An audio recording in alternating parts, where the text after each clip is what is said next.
Welcome to USA Global TV and Radio, where our mission is to provide education, entertainment, hope, and inspiration. USA Global TV and Radio connects you with experts and audiences all around the world every single day to help you succeed in business and to live a richer life. Visit us at usaglobaltv.com to learn about career and life-changing training and mentoring programs like the Listening Mentor. Subscribe to our newsletter to stay informed about our special programs and offers. Discover how you can become a guest on one of our shows or a host or producer of a USA Global TV and Radio show of your very own.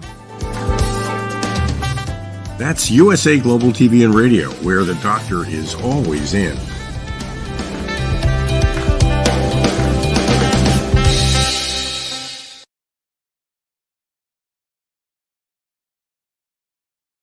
Hi, Red O'Loughlin here. Today on the Corner Bookstore, I'm honored to have a Canadian author, Candace MacPhie. She's listed as a travel adventurer, and looking at her books, they absolutely have a lot of adventure and a lot of travel, and we'll get a chance to talk about these and many other things that Candace wants to share. So Candace, please join me. Hi. Hi there. Travel adventure, is that a fair statement? That is a fair statement, yes. Okay, so you start traveling and you start writing about it, and they end up in books, and all of a sudden now you have a new challenge, COVID. Now you have another challenge, another book needs to be written. So tell us a little bit about the journey. When did you start writing? When did you get the idea for your first book? Okay, there's a couple questions in there. Fair. All right, when I started writing was probably when I was little. I always sort of had a journal and cracking open and sort of jotting down my thoughts. This particular story started way back in the 90s, and I was journaling and taking this trip around the world. And then I finished that trip around the world, got a job in an office, and put the journals away for a very long time. And just before or during COVID, I picked them up again and thought, well, I've always wanted to tell this story. So I took the time, and it was a lot of time, and reworked those journals into this travel adventure series. Around the world, that's a dream for many, many people. I've only done it once, and it was interesting. But you're talking about around the world, but you're actually stopping and visiting. It's not a business trip like mine was, where I had to do things. But so what prompted the around the world, and what places did you select? Okay. So what prompted the around the world was it's almost out of desperation, to be fair. My mom was sick for a long time when I was growing up. She got sick with cancer when I was 14 and died just before my 23rd birthday. It was a lot of time I spent as a caregiver. And after she died, I was really lost. I had no idea who I was, what I liked to do, because I spent all my spare time looking after her. So I moved, was born and raised in Montreal in Canada, and I moved to Toronto, and I tried to dig a life out for myself, and I couldn't, I couldn't get any traction. I was still lost in terms of myself. So that's what kicked off this trip. I started with a 3 week backpacking trip to Greece, and I liked it so much that I thought, okay, well, this is what I need to do. So that's what started it. There's always a starting point, isn't there? And as for the choices of where I went, I started in England, and I traveled around the UK. And then from there, I bought myself an around the world airline ticket. And I had just a couple of things that I had planned to do. I wanted to go to the Middle East and see the pyramids. I booked a safari in Africa, and I had an Australian work visa.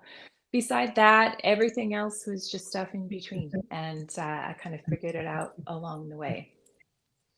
Did you make North or South America? I did not. So the South America part I hit later on, but on this trip there was no Asia and no South America. Okay. Uh, the the first book you wrote was what? I have 5 of them down here. You do, you do. The first book is the UK and Ireland and Russia. So that's the first book, kind of dipping my feet into the traveling thing, figuring out how it works. Also, I think as a sort of intertwined between that, there's a lot of dealing with grief and recognizing that I was lost for a long time, and just trying to figure out how to put myself back together. And that's really that first book is just getting my footing, making some mistakes, and really just acknowledging where I was. Okay, so you're in a place like Russia or Hmm. Greece. Hmm. Uh, they have the Cyrillic alphabet. The Hmm. languages can be a little bit difficult sometimes to Hmm. understand. Hmm. Uh, how does that help you figure out who you are and where you're going? Because obviously it worked. So what did you uncover that said, "Hey, this is Candace, and this is what I need to do"? Yeah, I think the there's a couple things. First of all, the alphabets were interesting. I was traveling with this Australian girl for a while in Russia, and we kind of had a system where we would, I would yell out, I would look at the travel book trying to look for a metro exit and yell out like hangman, backwards R, A, and she would look for the exit. So we had a system in terms of how to get around that.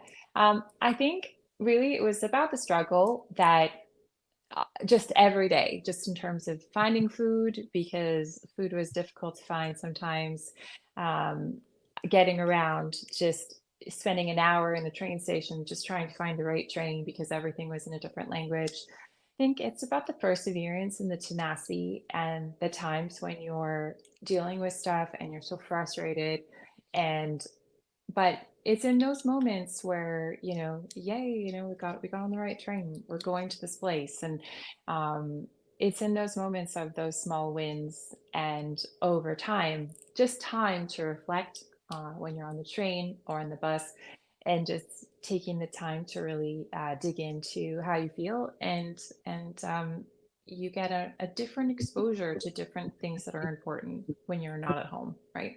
you Okay, you appreciate different things. so time heals a lot, and that's true. Reflection, uh, Mhm. that you have the time to do it. So Mhm. exposure to things that you may or may not even knew existed. I mean, I've seen some interesting food and other things, but anyway, I noticed in the Cyrillic world, there's one place I went to is Bulgaria, and they had Mhm. both English letters, even though they were in the Bulgarian language, and the Cyrillic on the same street signs. So Mhm. you could actually make out where you were. And I thought that was really neat. Did you run across Oh, any? um, in Croatia, although it's not a different alphabet, they did have English signs. That was one of the first places we came across that had English signs, which was good because we drenched a car at that point and drove down the coast of Croatia. Uh, Other than that, no, Russia was.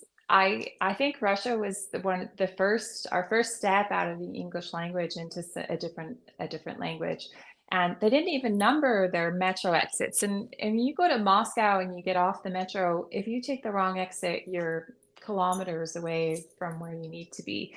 So a lot of times it was just about just muddling through. I think it's just what, and sometimes it would take us hours to find something because nobody would, you couldn't ask for directions because nobody spoke English. So anyways, it was an interesting time for sure.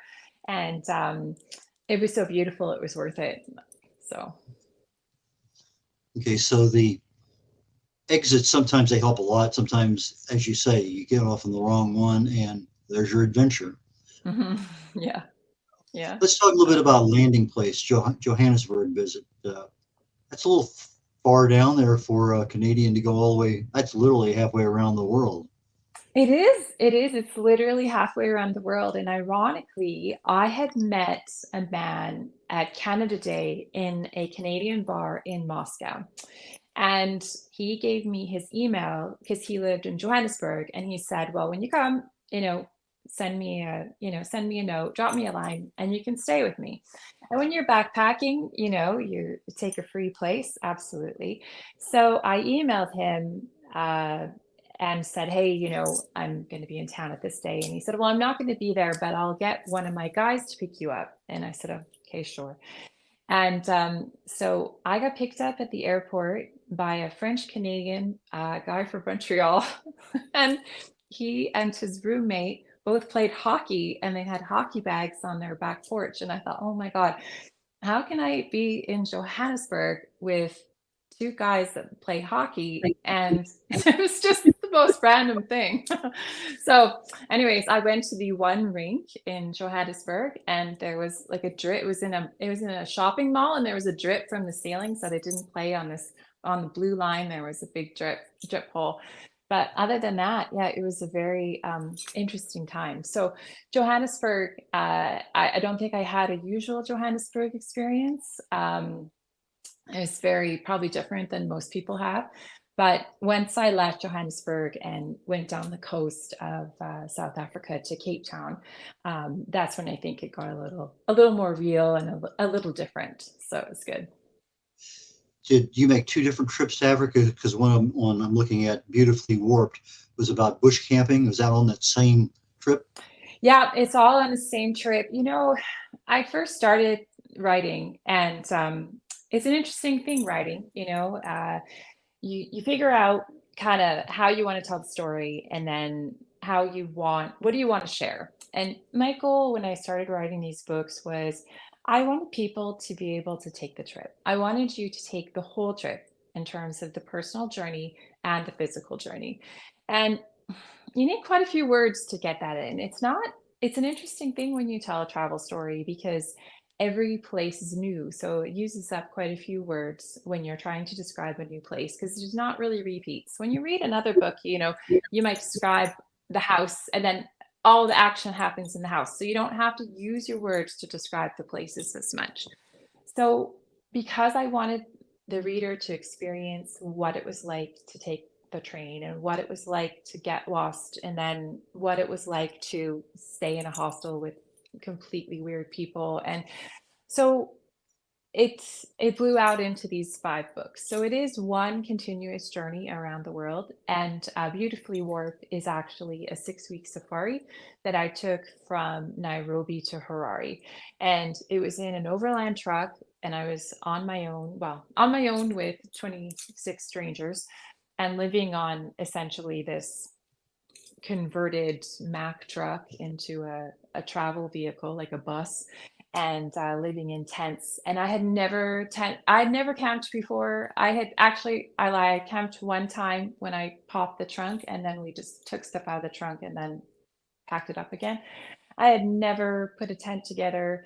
I did not know what bush camping was. I thought everything was bush camping because aren't you camping outside? Like I didn't realize that bush camping was when there's no facilities and you're just in the middle of nowhere.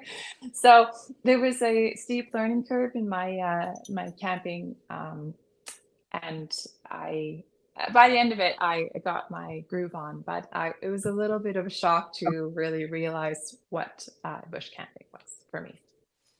So the bush camping, there's no refrigerators, there's no toilets, there's no running water, no air conditioning. No, no, you have to watch out for the black mambas when you go pee. Our first night bush camping, we camped with the Maasai warriors, watching the tents for the lions. But I think they were just there to check out the ladies. But anyways, it was nice to know they were nearby, um, and yeah, and it just kind of went on from there. The hyenas getting into the garbage when we camped in the Serengeti, and yeah, whole bunch of different adventures I had.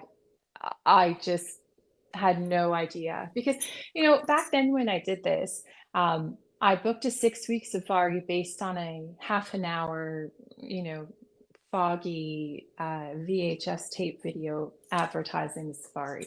And they just got me in that half an hour where they showed the sunsets and the animals roaming the plains and everyone having a great time in their tents. And I just thought, that sounds like something I could get behind.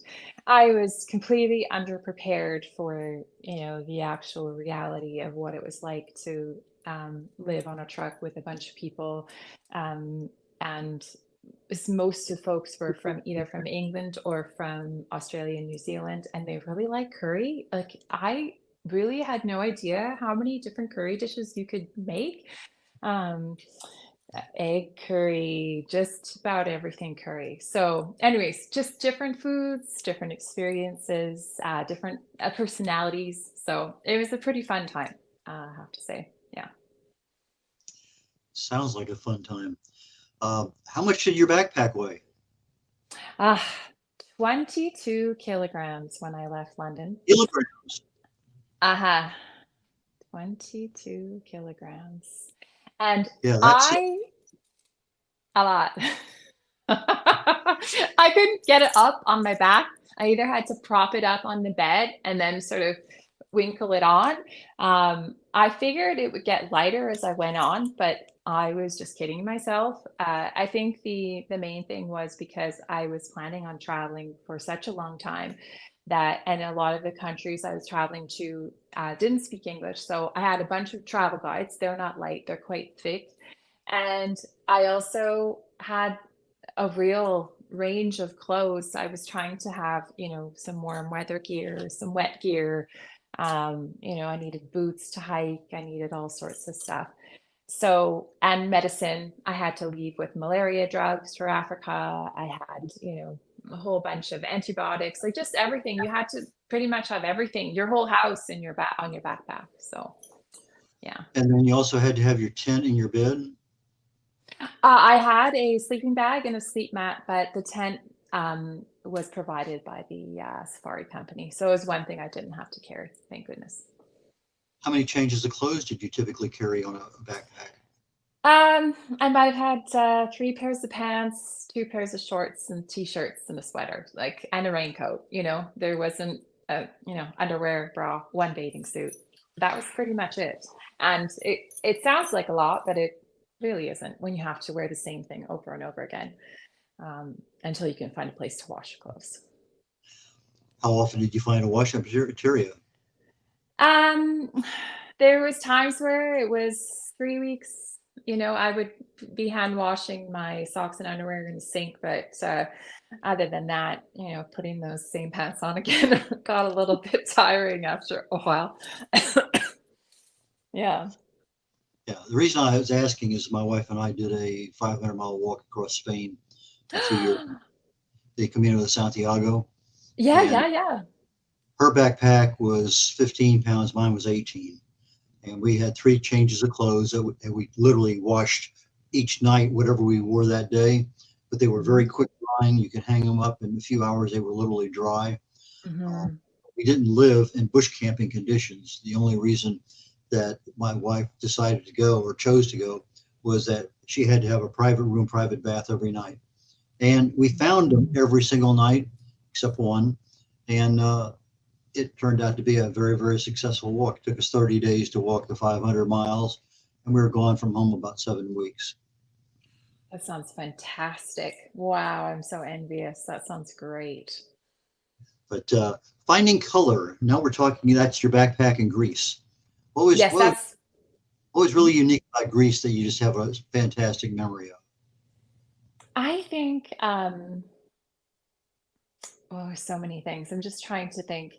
Um, Santorini is, I know it's very popular now and very overdone, but um, it just has, for one island, it has this red beach and it's literally red sand. It was the hottest beach I've ever been to, walking on red sand. It was like suntanning in hell, but this blue, blue, blue, blue, blue water with this red beach, it was amazing. And it was so clean. I think I was just completely surprised. There was no dust anywhere. The streets were beautiful. Everything was so well maintained. And it was just the most beautiful, stunning place. It's, every movie you've ever seen with Greece, it's probably in Santorini. And it is just as beautiful there as you would imagine. Just the breeze and the way it sort of just the way you feel just walking around the streets, and the streets are so well maintained and so clean, and there's flowers and everything's white and blue, and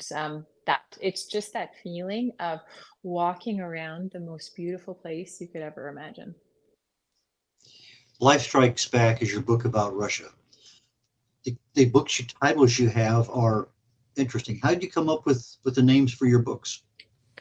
The first one, Finding Color, is really because after my mom died, I didn't realize how low I had sunk and how low I was in terms of just living in this really gray, dull world. And Finding Color is really what I did on this first book, and just really discover that there is color. I've had it all along. I just stopped seeing it. So that's what the first book is really about. The second book, Life Strikes Back, is a little more difficult because we're really getting into it in terms of traveling to the Baltics. The Baltics were back then where nobody really went there. It was, Estonia, Lithuania, Latvia. They were countries that um, weren't on the hit list, if you will. They're in loads of movies now. You see, Riga in movies all the time, but it's not the type of place that people were traveling to. So because of that, it was a pretty difficult time, both from a perspective of the locals. Being a woman traveling is also a unique experience too. Um, the uh, the treatment that you get from the locals in terms of their liberties that they take, and both physically and verbally, is a tough slog. Every day there was some type of harassment that happened, and you just had to persevere and get through it.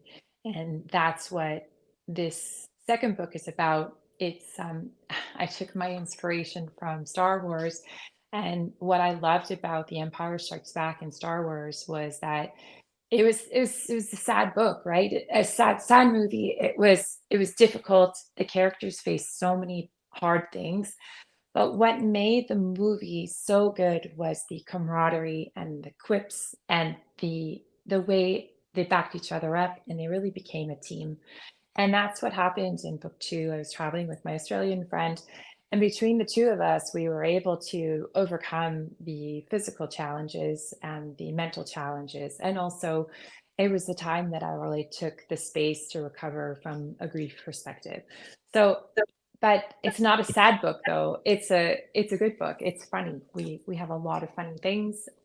We deal with a lot of crazy situations, but also tackle the hard stuff too. So that's book two. Okay. Uh, Book covers. Mhm. You obviously chose ones that are fairly simple, but very definitive about where you are. So a lot of people have difficulty with coming up with a cover, much less a title. But tell us a little bit about your artwork. Did the same person do all of them, or? Yes, yes. I come from a background where I've hired loads and loads of people, and in my previous life, and I treated this very much the same way in terms of the people I was working with to help me make these books happen. So I interviewed loads of cover designers, and I found this wonderful man named Farouk Bala, and he got me. I gave him a brief and said, "This is what I'm looking for. This is what I'd like to have."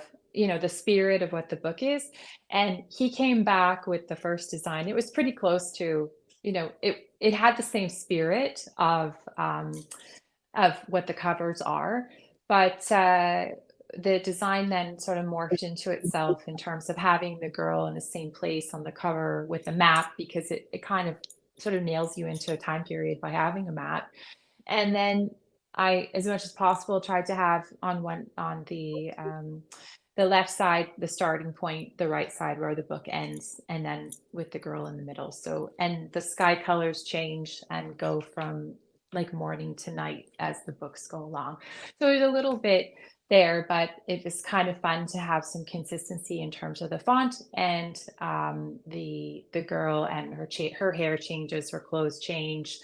She, she looks a little more haggard as you go along. But yeah, because I was. And but this man was so patient, and he really took the time and was patient with me when I was quite picky about how I wanted things to go. But yeah, he was amazing. So I was very lucky to find the right person to help me with that. Tell us a little bit about how the editing changed from the first book to the last book you've done. Obviously, there's a major deal there, either developmental editing to get everything out, plus you have a lot, as you said earlier, words, locations, all sorts of things, and then not to mention just the plain language itself. So tell us a little bit Yeah. about the editing journey. The editing journey was probably one of the most humbling journeys I've ever taken. I started writing these books, and I have them all like they're all there. All five of them were there. Um, but I'm not going to say they were books. All the words were parsed into five documents. Let's put it that way.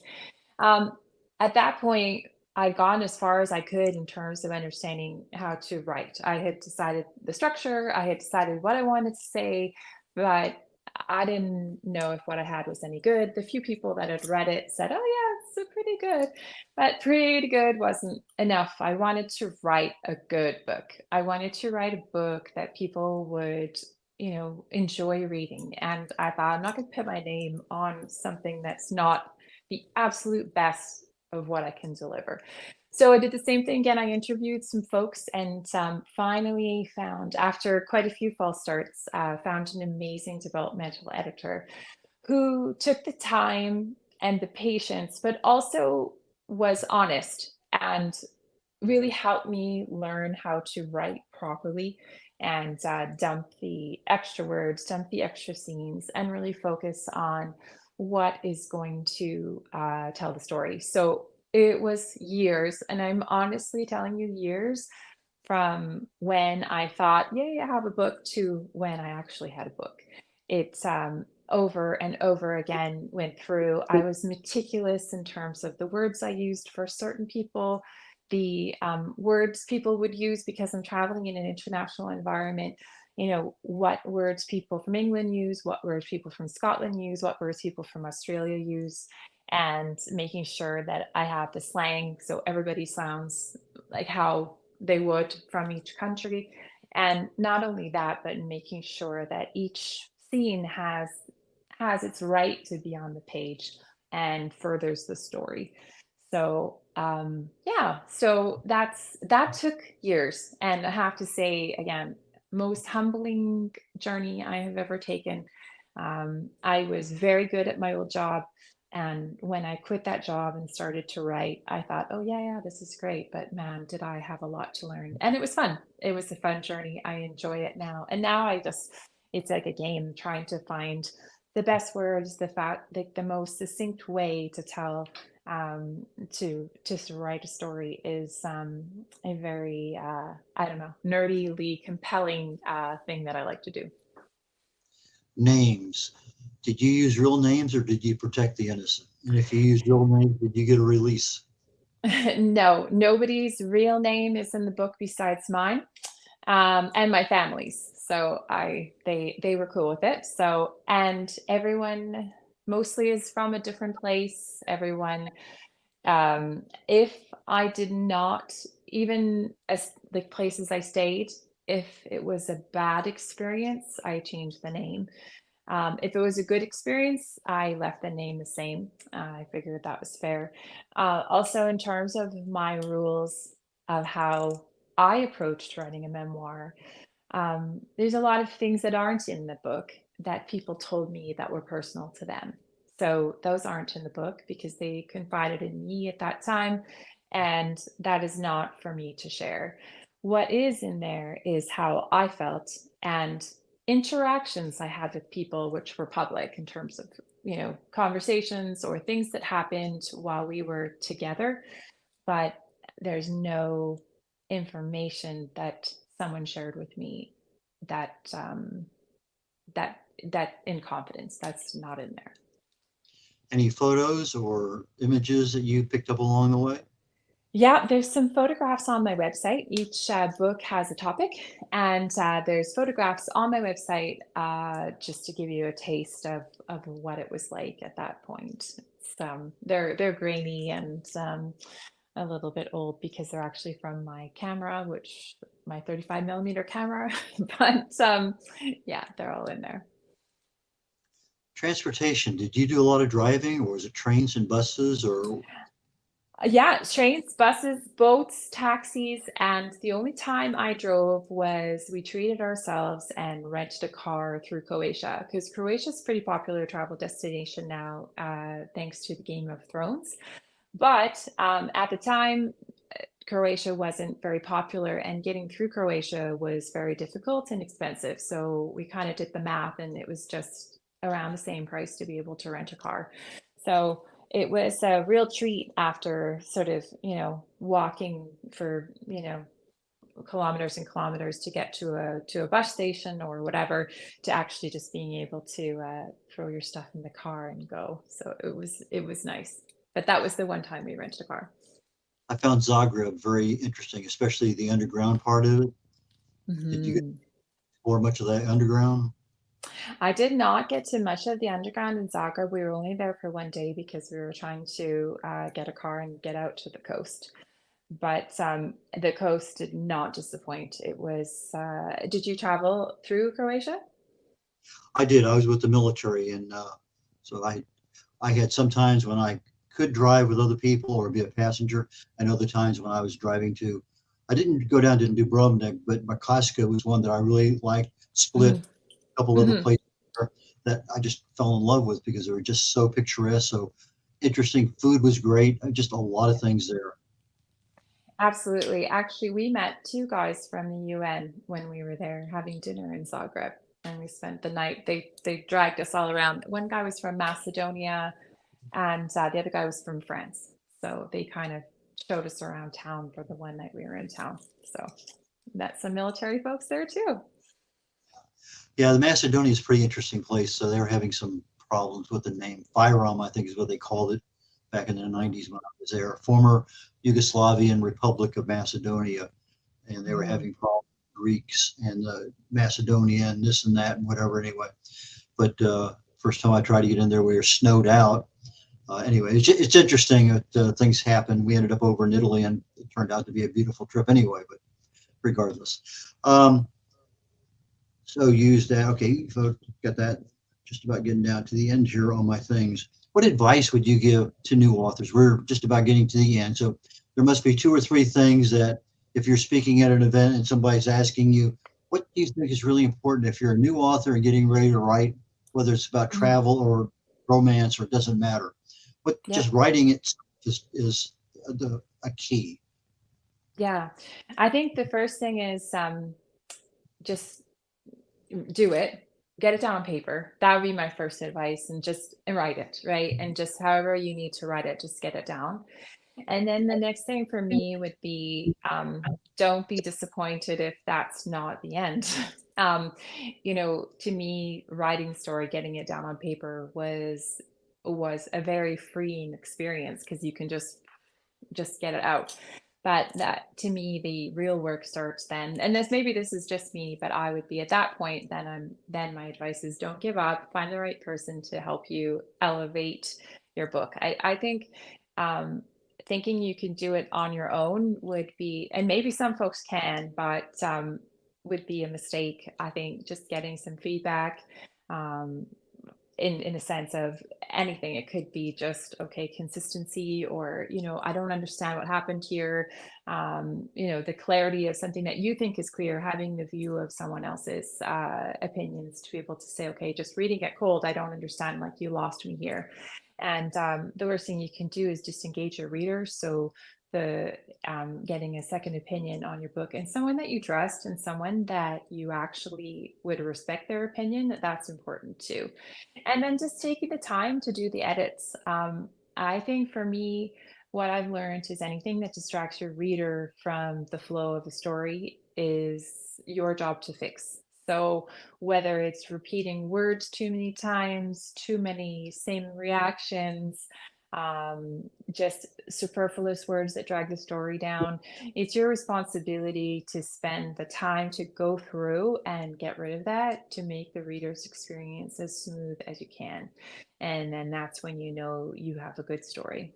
So taking the time to do it, keeping your confidence up, finding a partner, and then really buckling down and doing those edits. Okay, you're talking about now writing a book a year. So the first one or two took a longer time. I'm sure the editing took much longer than you ever expected it would. It seems like that's true for all of that editing and everything. Anyway. So you're writing a book a year. I understand you have 3 right now that you're preparing for publication down the road at some point in time. Are these being saved once a year, or are you going to put 2 books out in 1 year? I think I've had a couple health issues which has dragged it out to a year, but I think I can get more in than just one a year. I think lately it's just been a bit clunky because of dealing with some health issues. But now that I've got those out of the road, which is great, I mentally can focus a bit more on writing. So my goal is to be able to get out to a year.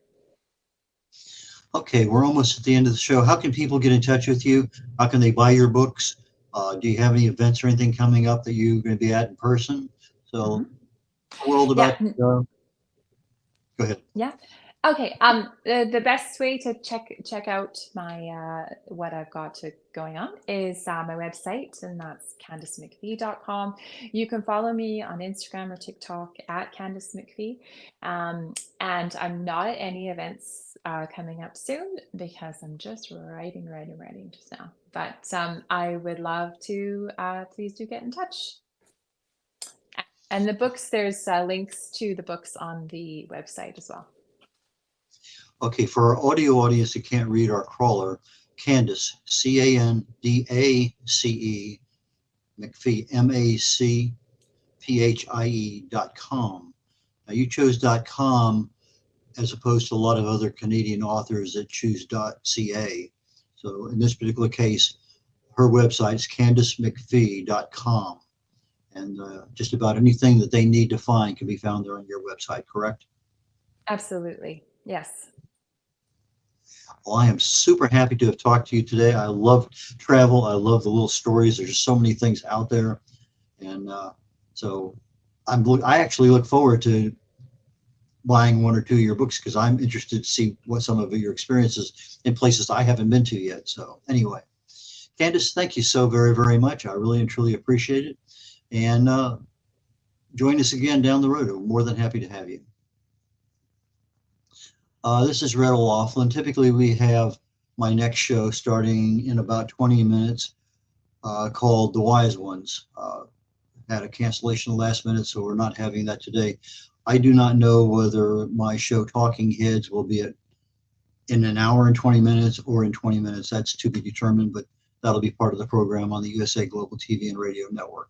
So with that being said, my talk today, Talking Heads, is about, let's see here, it's health habits for 2025 start right now. And we're on, I believe, the third or fourth week. And we're talking about a personal dashboard about what's important to you and how do you track it and that kind of development. So join me today on Talking Heads to learn more about a better 2025 for you. And with that, I'm going to go ahead and sign off of the Corner Bookstore on the USA Global TV and Radio Network. See you all next week. Take care. Bye now.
Hello everyone, I'm Simon MacDonald. I live in the West Highlands of Scotland, a very beautiful part of the world. Seems a long way from the USA Global TV station.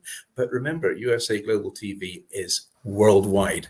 It's a fantastic platform. And every Wednesday, I come along here as part of the show of the United Kingdom News and Culture. And it's just like a family reunion each time. It's one of these amazing stations that has such a beautiful, friendly, and intelligent atmosphere as well. And we reach out to an audience in the most unimaginable places. And I came here, I don't know, must be over a year ago now. I was introduced by Dr. Philip Chan, and I met Ian Plum-Turner and Helena Chard, who are co-presenters on the show. And then Diane Floyd-Bem came along as well. And I mean, the five of us, Dr. Jacalyn, of course, who is our host and our mentor, has just made this show work so well. Tremendous people, lovely time we have, and we impart a lot of information, a lot of knowledge. Nothing's rehearsed. It's all done off the cuff, and it all just gels. And we get great feedback from people coming back and saying how they're enjoying the show. It's lovely to hear, and it's lovely to get that interaction from outside as well. And we're all listeners, and some of us are elevated listeners as well. So we enjoy every second of it, and we hope you do too.